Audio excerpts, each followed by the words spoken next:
বিৰোধী ঐক্যৰ চৰকাৰটো বাদ দিয়ক, মই অকল কংগ্ৰেছ দলৰ কথা ক'ম, বাকীখিনি কথা মই নকওঁ। 10ৰ পৰা 15খন আসনতকৈ অধিক আসন নাপায়। ৰজাৰ পিতেকে ৰজা হ'ব, ৰজাই বাৰে বাৰে ৰজা হৈ থাকিব। সেই কিয় ত্যাগ কৰিব লগা হ'ল মানে তাতে এতিয়া পৰিৱেশেই নাই যে আমাৰ নিচিনা মানুহৰ কাৰণে কোনো ধৰণৰ পৰিৱেশেই নাই তাতে কাম কৰা।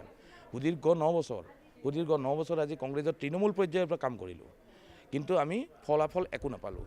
আমাৰ নিচিনা মানুহৰ এটাই বিশ্বাস আছিলে যে কংগ্ৰেছে আমাক ভাল এটা ভাল এটা আমাক স্থান দিব, কিন্তু কংগ্ৰেছে কোনো ধৰণৰ তেনেকুৱা স্থান আমাক নিদিলে।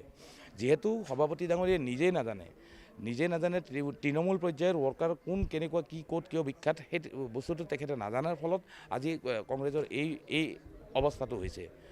গতিকে উশাহ লোৱা দিগদাৰ হৈ গৈছে, ছাফোকেশ্যন হৈ গৈছে। গতিকে তাৰ কাৰণে আমি সকলোবোৰ মানুহে আজি একত্ৰিত হৈ বিজেপি দলত যোগদান কৰিছোঁ। বিজেপিৰ কাম কাজ প্ৰতি আকৃষ্ট হৈ আৰু মুখ্যমন্ত্ৰী মহোদয়ৰ কাম কাজৰ প্ৰতি আকৃষ্ট হৈ সভাপতি ডাঙৰীয়া দিলীপ শইকীয়া ডাঙৰীয়াৰ কাম কাজৰ প্ৰতি আকৃষ্ট হৈ আজি আমি সকলোবোৰে বিজেপিত আনুষ্ঠানিকভাৱে যোগদান কৰিলোঁ। দীৰ্ঘদিন ধৰি আপুনি কংগ্ৰেছত থকাৰ সময়ছোৱাত আপুনি দুবাৰকৈ হাজো শুৱালকুছি সমষ্টিৰ পৰা টিকট দাবী কৰিছিল। এইবাৰো আপুনি হাজো শুৱালকুছি দাবী কৰিছিল, কিন্তু টিকট নাপালে। তাৰে ক্ষোভ নেকি আপোনাৰ? নহয়, চাওক, সেইটোতো খুব আছেই। কাৰণ কিয় মই হাজো শুৱালকুছি সমষ্টিত মই দুবাৰকৈ টিকেট বিচাৰিছোঁ। দুবাৰকৈ টিকেট বিচৰাৰ পিছত যদি স্থানীয় বাসিন্দা কাৰোবাক দিলেহেঁতেন মোৰ ক'ব লগা একো নাই।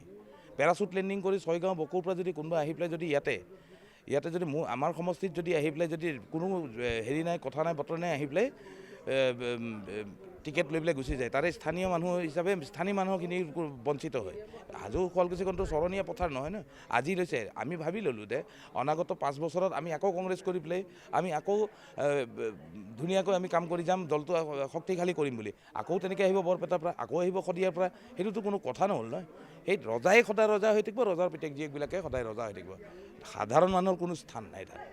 শিল্পীৰ কথা কয়, একমাত্ৰ শিল্পী ময়ে আছিলোঁ। তেখেতসকলে কি কয়, গৌৰৱ গগৈ ডাঙৰীয়াই, ৰকিবুল হুছেইন ডাঙৰীয়াই কি কয় যে আমি চৰকাৰ কৰাৰ 4 মাহৰ ভিতৰত জুবিন গাৰ্গক ন্যায় দিব। জুবিন গাৰ্গক ন্যায় দিয়া বাদ দিয়ক, তেখেতসকলে জীয়াই থকা শিল্পীটোকে ন্যায় দিব পৰা নাই।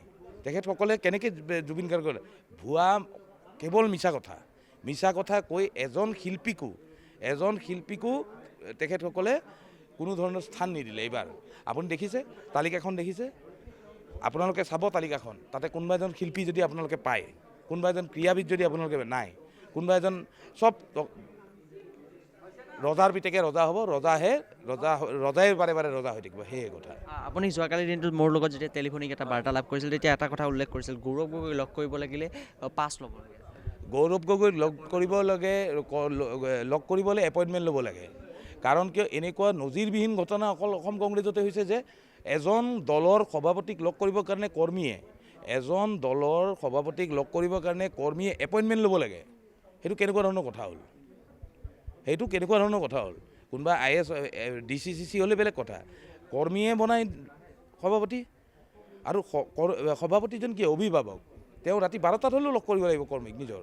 গতিকে সেনেকুৱা ধৰণৰ বাতাবৰণত আমি থাকিব নোৱাৰি, আমাৰ উশাহ নিশাহ লোৱাত কষ্ট পোৱাৰ কাৰণে আমি সকলোবোৰে কংগ্ৰেছ দল ত্যাগ কৰি আমি আজি আনুষ্ঠানিকভাৱে 400 মানুহ লৈ পেলাই আমি বিজেপিত যোগদান কৰিছোঁ।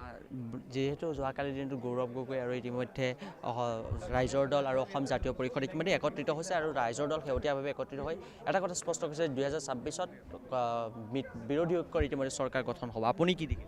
বিৰোধী ঐক্যৰ চৰকাৰটো বাদ দিয়ক, মই অকল কংগ্ৰেছ দলৰ কথা ক'ম, বাকীখিনি কথা মই নকওঁ। 10ৰ পৰা 15খন আসনতকৈ অধিক আসন নাপায়। গতিকে মই 15ৰ পৰা 20খন আসন ধৰিছোঁ। 15ৰ পৰা 20খন আসনৰ ওপৰত এখনো নাপায় অসম কংগ্ৰেছে। গতিকে সেইখিনি মই জানো, মই ফিল্ডত ঘূৰি থকা মানুহ, মই পেৰাচুট লেণ্ডিং কৰি অহা নাই। গতিকে মই জানো 15ৰ পৰা 20খন আসনৰ ওপৰত অসম কংগ্ৰেছে নাপায়।